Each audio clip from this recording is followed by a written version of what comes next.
Welcome to the Call the Vet Show, the podcast that helps pet parents understand and optimize the health of their furry family so they can live the full and happy life you want for them. And here's your host, veterinarian Dr. Alex Avery. Hello, kia ora. Welcome to another episode of the Call the Vet Show. I'm delighted to be sharing your earbuds with you again today for what isn't actually the planned episode. So I've been pretty busy clinically, personally for the last few weeks, which is why there's been a bit of a gap in episodes. And I was actually planning an episode on accessibility of veterinary care and the whole availability of vet services, and that will definitely be a later episode, possibly the next one. But I had a fantastic question from one of our listeners, Terry, who you'll hear from in just a little bit, and her question ties in really nicely to some other content I've been putting out on YouTube about dog breeding and some of the problems that are involved with some of our breeds of dogs and some of the ethics and considerations that we should all have around this, regardless of what breed of dog you have and where you are in the world. And I'll leave links to those content pieces over on the show notes, or you can head over to youtube.com/ourpetshealth, where you'll find all of my other videos. And if you've not checked that out, we're coming up to 400 videos there now. So yeah, there's something for everyone, to be sure.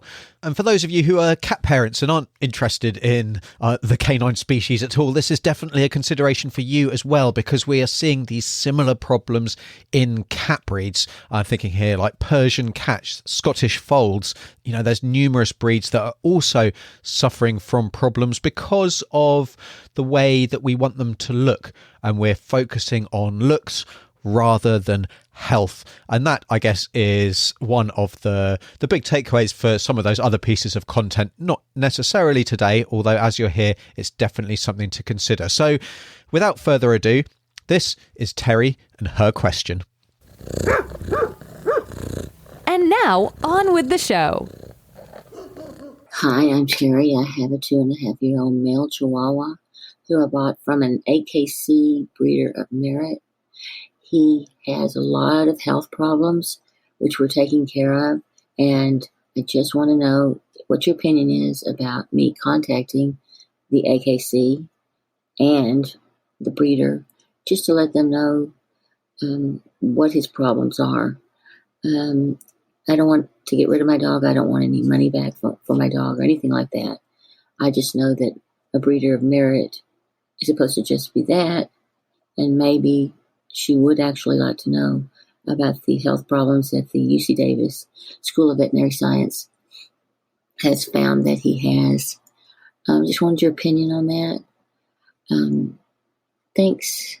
Hi, Terry. So thanks so much for sending this question in. It really is a good one. And I guess the first thing to say is sorry to hear that you and your dog are going through what sounds like a fairly challenging time, despite being only 2.5 years old. And I've definitely got some thoughts on this. So, I guess the first thing to think about with any breed of dog and with any problems that we've got, especially in younger dog, is to think, are these problems genetic? And clearly, I'm not sure what exactly is going on with your wee Chihuahua, but not all problems, clearly not all diseases, not all injuries are the result of genetics, are predictable in any way, and could have been prevented by, better breeding, if you like.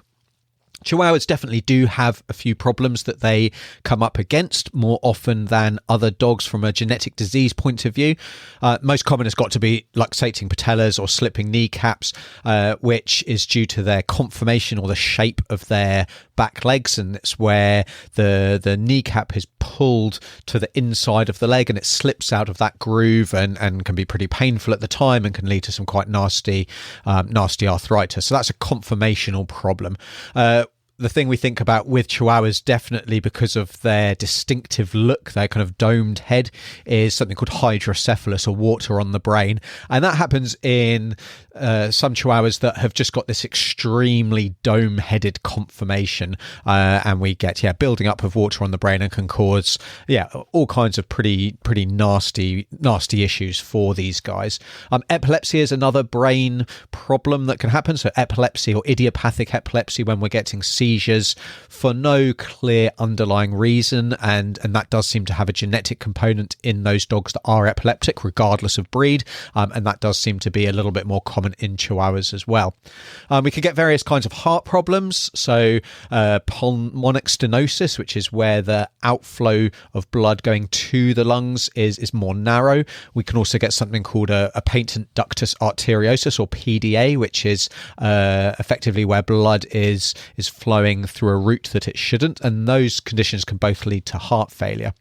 Chihuahuas can get eye conditions, glaucoma, so an increase in eye pressure. They can get something called leg calf Perth's disease, which is where the hip joint becomes kind of eroded and moth-eaten and can cause fractures and is pretty painful, and is again a genetic condition. Haemophilia, which is the ability of the blood to clot, or affects the ability of the blood to clot, in that it doesn't as it normally should. And we can get liver shunts as well, which, much like a PDA, is where the blood is not flowing as it should, and it actually, rather than flow from the intestine through the liver where it's processed into the general circulation, it actually goes from the intestines just into the general circulation and bypasses the liver. So those are some of the more common genetic conditions that Chihuahuas can have. And clearly, if you've got a dog who is suffering from those, then that is likely to be a result of breeding, or breeding is likely to be a component of that, because a lot of these conditions are also multifactorial. So you're not going to necessarily be blaming breeding or genetics for 100% of the presence of these diseases, but it definitely plays a role. Equally, although these are the more common genetic conditions in Chihuahuas, some of them are still pretty rare in Chihuahuas, but we just think they are a breed that is more likely to suffer these than other breeds. So they're more common in the Chihuahua than in other breeds, but they're still not particularly common in Chihuahuas as a whole. So, that's an important thing to consider as well. So with all that in mind, what is the kind of answer to your question, Terry? Should we be letting the breeder know? Should we be letting the American Kennel Club, the AKC, know? I think ultimately good breeders should want to know about the health of their dog's progeny. They should want to know about the health of the puppies that they produce and sell. Because ultimately they're invested in their breed, they're invested in their dogs, and they're invested in the lines that they're producing.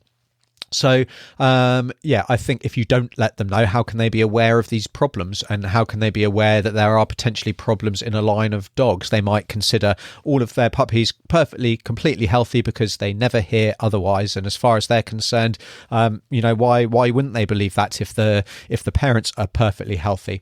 The first thing I would suggest is actually to talk to your vet to see if they would consider any of your dog's health problems are likely to have a genetic component. If not, if it's just bad luck, and unfortunately, just like some people have a ream of health problems that have got nothing to do with their genetics, that's certainly possible with our dogs as well, and it's very sad when that's the case, but there's no way that breeding would have changed that at all. If they do feel that genetics play a role in some or all of your dog's conditions, then I think it is reasonable to approach the breeder.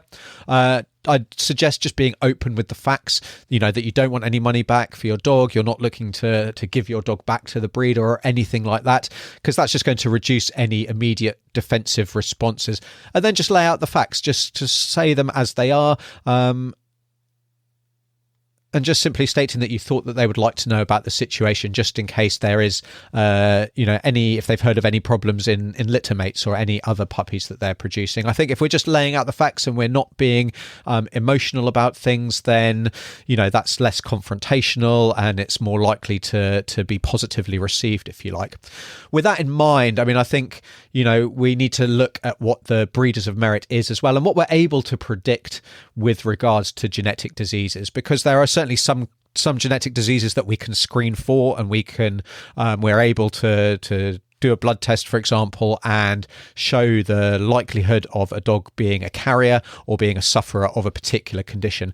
Now, those are the conditions where we are much more able to successfully eliminate through testing and responsible breeding.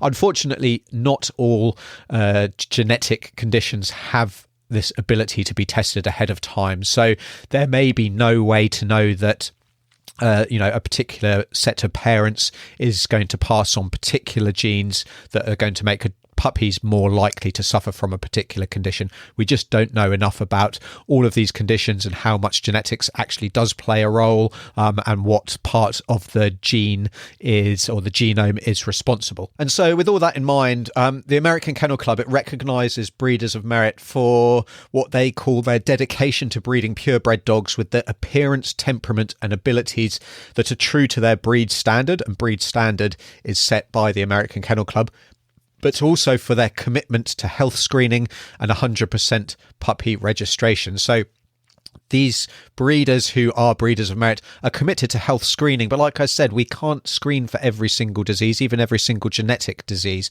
So, for Chihuahuas, I'm not sure what the exact screening that they're able to provide. That does vary quite a lot depending on where you are in the world, because a lot of these tests are only run in the States in a lot of cases.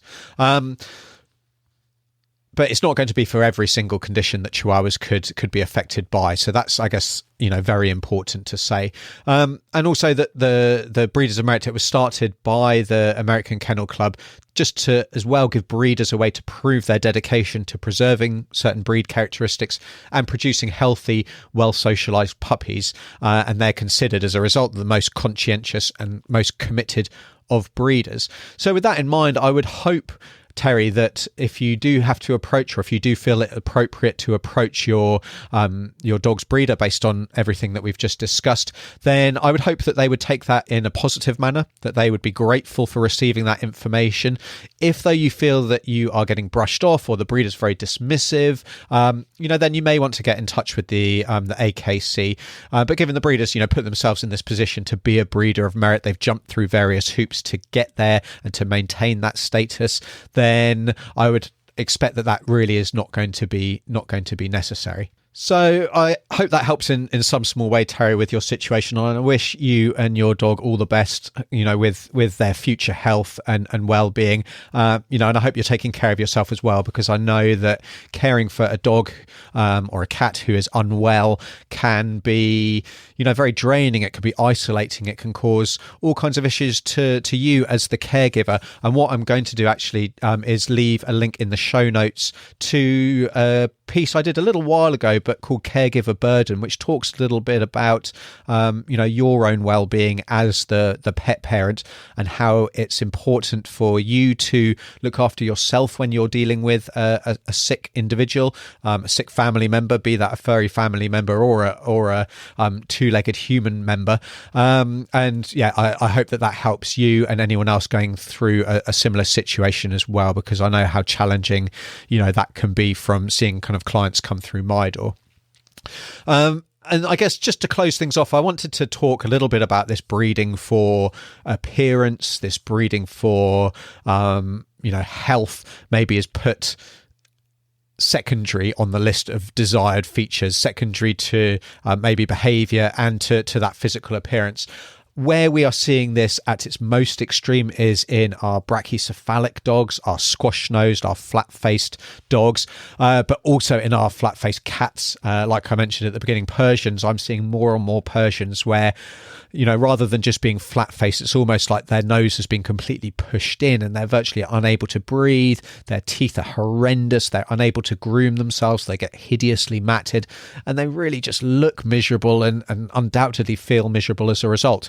It's the same with a lot of our flat-faced dogs, our pugs, our French bulldogs, for example. They are fantastic characters. They're lovely individuals, but they come with a raft of health issues. And of all the dog breeds, they have the shortest life expectancy because of that. So with that in mind, I think we also need to consider this kind of breeding to breed standard as well, because I think some of the breeding clubs, the kennel clubs, in various countries have got a lot to answer for as well, because their breed standards have in the past really rewarded these extreme conformations to the detriment of health, and some of them are in denial about this, but that is the truth of the matter. If you look at some of these breeds of dogs and cats from 50-100 years ago, they look very different today than they did then, and unfortunately their health has suffered. So I think if you're thinking about getting a certain breed,